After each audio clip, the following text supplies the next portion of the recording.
बस। तो हम लोग जो बात करते हैं वो करते हैं पर्यावरण की। किसकी कर ले हैं? पर्यावरण। एक बार हल्का सा रिवीजन करा दो, उसके बाद हम लोग स्टार्ट कर लेते हैं, ठीक है। तो यूपी टेट और सुपर टेट दोनों के सिलेबस से सही रहेगा। सही दिख रहा है? ठीक है, चलो। तो हम लोगों ने जो कल बेसिकली बात करी थी वो किसकी बात करी थी कि हमने पर्यावरण टॉपिक स्टार्ट किया था और उसके कुछ कोर टॉपिक को डिस्कस किया था कि इसका सिलेबस है क्या। हमने कल बात करी थी कि संसार में सबसे पहले जो उत्पत्ति हुई है वो ये अणु से। किससे हुई है? अणु से मिलकर क्या बनी है? ये अणु केमिस्ट्री का टॉपिक हो जाता है। हम लोग बस इतना समझेंगे इस संसार की उत्पत्ति अणु से हुई है। अणु के बाद क्या बनी है? सेल के बाद जो बना है वो बना है ऊतक यानी टिश्यू। टिश्यू के बाद क्या बना है? अंग। और अंग के बाद अंग तंत्र का निर्माण हुआ ऑर्गन का। और अंग तंत्र के बाद जीव, यानी एक जीव की क्या बनी? एक जीव की उत्पत्ति हो चुकी है। वो जीव कोई भी हो सकता है। इसी जीव की जब आगे जाकर जब जनसंख्या बन जाएगी, जीव का क्या बना? जनसंख्या के बाद समुदाय। Very good. समुदाय के बाद पारितंत्र। और पारितंत्र वायु से बड़ा जैव मंडल। और फिर क्या हो गया? ग्रह। अर्थात हमने देखा ये पूरी सीक्वेंस आता है एग्जाम में लगाने के लिए। सबसे पहले कोई भी जीव बना, क्या बना? जीव के बाद जनसंख्या के बाद समुदाय। समुदाय के बाद अर्थात पारितंत्र में दो घटक हैं, एक है जैविक और एक है अजैविक।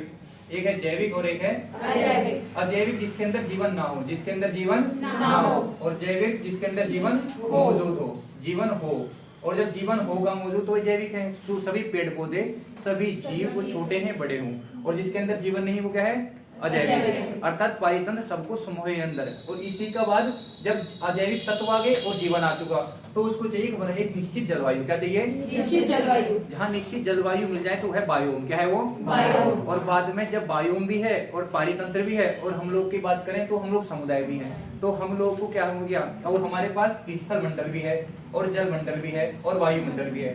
तो जहाँ हम रहते हैं उस मंडल को बोलते हैं जैव मंडल। अरे क्या बोलते हैं? जैव मंडल। बात यहाँ तक समझ में आई नहीं आई? बताओ। ये कल बात होगी थी। तो क्वेश्चन आएगा यहाँ से लेकर इस लाइन को पूछेगा। तो जीव, जनसंख्या और जैव विविधता, यहाँ तक बात होगी थी। इसके बाद हम लोगों ने कुछ पर्यावरण के प्रकार देखे थे कि भौतिक पर्यावरण, उसके बाद हम लोगों ने जैविक पर्यावरण और फिर सांस्कृतिक पर्यावरण, मानव निर्मित। अब हम लोग आगे बात करते हैं चीजों को लेकर। देखिएगा तो चीजें यहीं पर कल आप लोगों ने डिस्कस कर ली थी तो याद भी हो गई थी। कोई एक नया बच्चा तो नहीं है क्लास में? अच्छा आप लोग, चलो ठीक है। देखो अगर हम लोग बात करें तो आज हम लोग बात करते हैं किसकी? ध्यान से समझना। पारितंत्र की आगे कड़ी को जोड़ते हैं। पारितंत्र के पारितंत्र में हमने देखा कि दो घटक होते हैं, एक है आपका जैविक और एक है आपका अजैविक। जैविक और अजैविक। इस जैविक की हम लोगों ने कल बात करी थी अजैविक की। इस जैविक के अंदर हम देखते हैं खाद्य श्रृंखला पाई जाती है। क्या पाई जाती है? खाद्य श्रृंखला। खाद्य श्रृंखला का मतलब होता है इस प्रोसेस होता है खाद्य का। तो सबसे पहले खाने को बनाने वाले थे उत्पादक। कौन होते हैं? उत्पादक यानी उत्पादक को बोलते हैं हम लोग, क्या बोलते हैं? प्रोड्यूसर। ठीक है। इसके बाद आते हैं आपके उपभोक्ता, कंज्यूमर। और एक होते हैं आपके अपघटक। कौन होते हैं आपके? डिकम्पोजर। ठीक है, ये तीन हो गए। ये खाद्य श्रृंखला के आयाम है, यानी जैविक घटक में जीवन में आपका खाना निर्भर करता है किस पर? खाद्य श्रृंखला पर। तो उसमें उत्पादक, उपभोक्ता और अपघटक मिलते हैं। वही अजैविक कौन से होते हैं? जिसके अंदर जीवन नहीं है। तो तापमान, क्या आपका? तापमान, आपका जल, आपका ऊंचाई, आपका मृदा, आपका गुरुत्वाकर्षण, आपका वायु। तो ऐसे अनेक तत्व हो सकते हैं जो अजैविक है। इनमें से कोई भी चीज को अगर निकाल दो तो जीवन संभव नहीं है। आप जानते हैं कि हम ऐसा कहते हैं कि अगर हमको भोजन कुछ देर के लिए ना मिले, 2 घंटे 4 घंटे 2 दिन 1 दिन, हम सरवाइव कर लेंगे। हमको अगर सपोज करो हम लोग को अगर जल ना मिले तब भी 4-5 घंटे, अगर लेकिन 4-5 घंटे, ठीक है, जल के बिना हम रह सकते हैं, कोई नया कुछ और चीज लिक्विड में ले लेंगे। लेकिन अगर हम लोग को अगर वायु ना मिले तो हमारे सांस एकदम निकल जाएंगे। ठीक है, तो ये क्या है? अजैविक तत्व। ये डिपेंड करते इन उपभोक्ता पर भी, अपघटक पर भी, उत्पादक का भी। तो ये होना जरूरी है। इसलिए कहते हैं कि प्रकृति माँ है। क्या है प्रकृति? माँ। क्योंकि प्रकृति हमको क्या देती है? ये सब आयाम देती है। अगर ये ना हो तो हम लोग इस इन्वायरमेंट में, पर्यावरण में रहने नहीं सकते। बात समझे ना आप लोग? तो एक डायग्राम बनाओ हल्का सा कि पारितंत्र में ये है आपके जैविक घटक है ये। और जैविक घटक में हम देखते हैं कि खाद्य श्रृंखला पाई जाती है। क्या पाई जाती है? खाद्य श्रृंखला।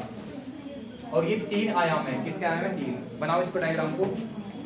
ये वहां से बनाना क्या, पारितंत्र के बाद जैविक घटक और जैविक के बाद है अजैविक घटक। कल बना दिया था ना, लेकिन कल ये नहीं लिख पाए थे ना, तो क्वेश्चन पूछा जैविक घटक में खाद्य श्रृंखला पाई जाती है। इसके 3 आयाम है, कितने आयाम है? देखो जैविक घटक में क्या पाई जाती है, खाद्य श्रृंखला, और खाद्य श्रृंखला में कितने आयाम है? 3। कौन कौन से? उत्पादक, उपभोक्ता और अपघटक। इसको नोट डाउन कर लो, ये तो मैंने कल ही बता दिया था आपको।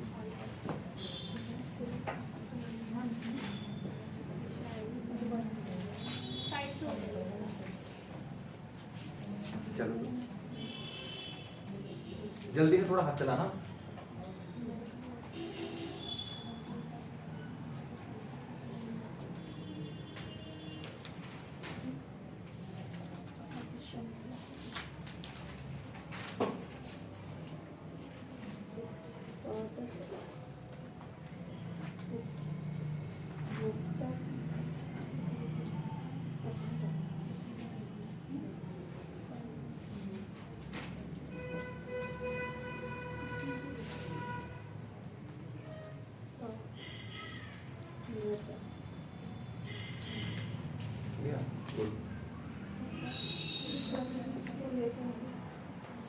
आगे बढ़ सकते हैं,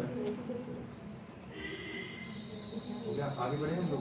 चलो सभी अजैविक में हम जलमंडल को भी ले सकते हैं,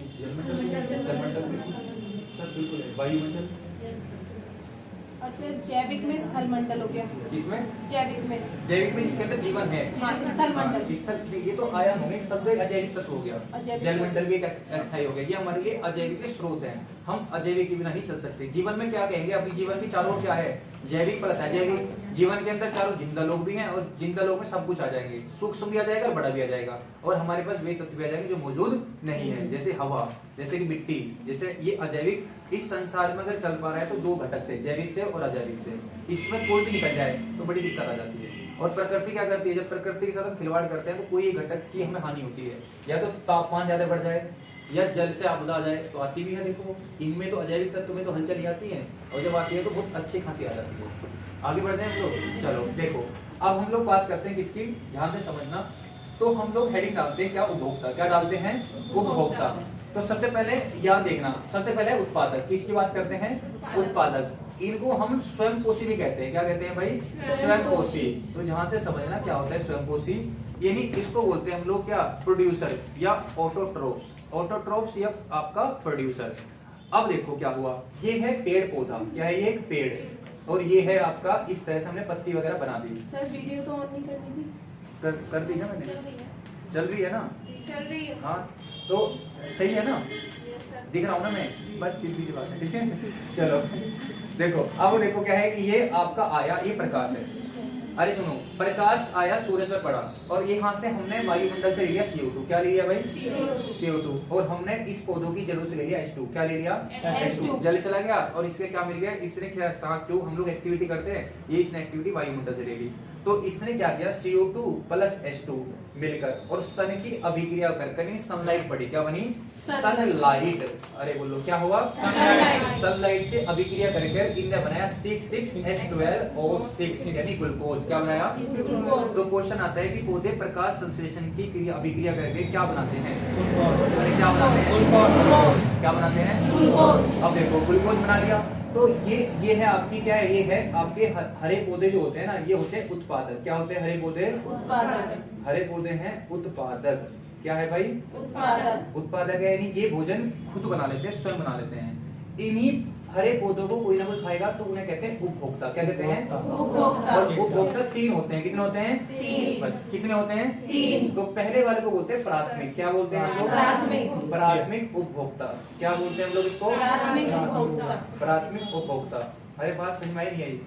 प्राथमिक उपभोक्ता वे उपभोक्ता होते हैं जो ये शुद्ध रूप से शाकाहारी होते हैं। क्या होते हैं? शुद्ध रूप से शाकाहारी। अर्थात ये सिर्फ साग खाएंगे, घास खाएंगे, ठीक है, जैसे गाय, जैसे कि बकरी, जैसे कि खरगोश, जैसे कि और भी हो सकते हैं, लाख हो सकते हैं, है ना, ऐसे जो शाक पर ही निर्भर है, सिर्फ घास ही खाएंगे। अरे बस सब जानते हैं, ठीक है। अब देखो अब वहां पर जब ये आएगा तो आप इजीली पहचान ले कौन घास खाता है। इसी प्राथमिक को एक और वर्ग है, एक उपभोक्ता हो रहा है, बोलते हैं द्वितीय। क्या बोलते हैं? द्वितीय उपभोक्ता। अरे बोलो कौन सा वर्ग है? द्वितीय उपभोक्ता। द्वितीय उपभोक्ता। और जब ये व्यक्ति है ये विशुद्ध रूप से ये शाकाहारी भी है, क्या है ये, और ये विशुद्ध रूप से मांसाहारी। विशुद्ध रूप से नहीं कहा मैंने, मतलब विशुद्ध रूप लिख दिया मैंने यहाँ, ये शाकाहारी भी है और मांसाहारी भी है, अर्थात दोनों कैटेगरी में, इसलिए बोलते हैं सर्वाहारी। क्या बोलते हैं इसको, सर्वाहारी। इसका सबसे सटीक एग्जाम्पल है मनुष्य। क्या है, मनुष्य। तो मनुष्य घास भी खा लेता है, और कई बार घर में अगर आपके घर में कोई बकरी है और उसका खाने का मन साग नहीं है तो बकरी खा लेगा, क्या खा लेगा बकरी है ना, तो मन करा सुबह, समझ में आया नहीं आया, तो मनुष्य खा सकता है। मनुष्य ही ऐसा प्राणी है जो सब कुछ आएगा और खा जाएगा, ठीक है। तो मनुष्य इसका सबसे सटीक एग्जाम्पल हो जाता है। मनुष्य के अलावा कुत्ता, क्या है आपका, कुत्ता। इसके अलावा बिल्ली, क्या है आपका, बिल्ली। तो ऐसे अजैविक तत्व हैं, मतलब बहुत सारे हैं, दिखते उपभोक्ता में ऐसे शुमार है। मनुष्य सबसे सटीक एग्जाम्पल है दिखते उपभोक्ता का। बात समझ में आई नहीं। इसके बाद है तृतीय उपभोक्ता। कौन है आपके, तृतीय उपभोक्ता। ये तृतीय उपभोक्ता वे होते हैं जो विशुद्ध रूप से मांसाहारी होते हैं। क्या होते हैं, मांसाहारी। कुछ भी करेगा, घास है ना, शेर घास से यारी कर ले, नहीं घास नहीं खाएगा, क्या खाएगा, मांस ही खाएगा। तो शेर क्या है आपका, विशुद्ध रूप से मांसाहारी। आपका बाघ, क्या है आपका, बाघ, चीता, ठीक है। ऐसे बहुत सारे ऐसे जानवर जो विशुद्ध रूप से मांस ही खाएंगे। रोटी भी पड़ी है तो रोटी नहीं खाएंगे, ठीक है। लेकिन कुत्ते को अगर आपने मांस नहीं गिरा तो रोटी खा सकता है, ठीक है। तो बात समझ में नहीं आई। अब कालांतर में क्या होगा, ये भी मरेगा, हरे पौधे भी मर सकते हैं, मतलब डेस्ट्रॉय हो सकते हैं, ये भी मरेंगे, ये भी मरेंगे और ये भी मरेंगे। तो ऐसा कहते हैं कि अब अपघटक कहाँ जाएंगे, कहाँ, तो अपघटक किसी भी आहार जाल या आहार श्रृंखला में, कोई भी आहार श्रृंखला है तो उसमें आगे नहीं बढ़ते, ये नीचे बैठते हैं। कहाँ बैठते हैं, नीचे। तो अपघटक कहाँ है आपके, इसी खाद्य श्रृंखला में नीचे होते हैं। कहाँ होते हैं, नीचे, यानी इससे नीचे गए तल में होते हैं। कहाँ होते हैं, तल में। और अपघटक में ना तो अपघटक में बैक्टीरिया हो सकता है, जीवाणु शामिल हो सकता है। बैक्टीरिया के अलावा इसमें आपका कवक यानी कवक शामिल हो सकता है, इसमें आपका शैवाल हो सकता है। क्या हो सकता है, शैवाल। लेकिन अपघटक में क्या शामिल नहीं है, तो वायरस। क्या नहीं शामिल होता, वायरस। वायरस, विषाणु, क्या नहीं शामिल होता, विषाणु। क्योंकि विषाणु को अमृत का वरदान है, अमृत जो ना मरने वाला, यही एक ऐसा तत्व है विषाणु जो कभी अमर, जो कभी मर नहीं सकता। इसे निर्जीव और सजीव के मध्य की कड़ी कहते हैं। क्या कहते हैं, निर्जीव और सजीव के मध्य की कड़ी। किसे कहते हैं, विषाणु को। तो अपघटक में क्या शामिल नहीं है, विषाणु। विषाणु शामिल नहीं है, बात सही है। और क्या शामिल है, कवक शामिल है, बैक्टीरिया शामिल है ना, और शैवाल शामिल है। लेकिन क्या शामिल नहीं होगा, वायरस शामिल नहीं है, क्योंकि वायरस को सजीव और निर्जीव के मध्य की कड़ी कहा जाता है। अगर कोरोना आ गया अंदर तो क्या कहलाया, वायरस आ गया। क्या गया, और शरीर से बाहर निकल गया तो अब सही हो गई। तो वायरस अमृत प्रदा। इस संसार में अगर कोई जी रहा है तो वो वायरस है। क्या है वो, वायरस। बात समझ में नहीं आई।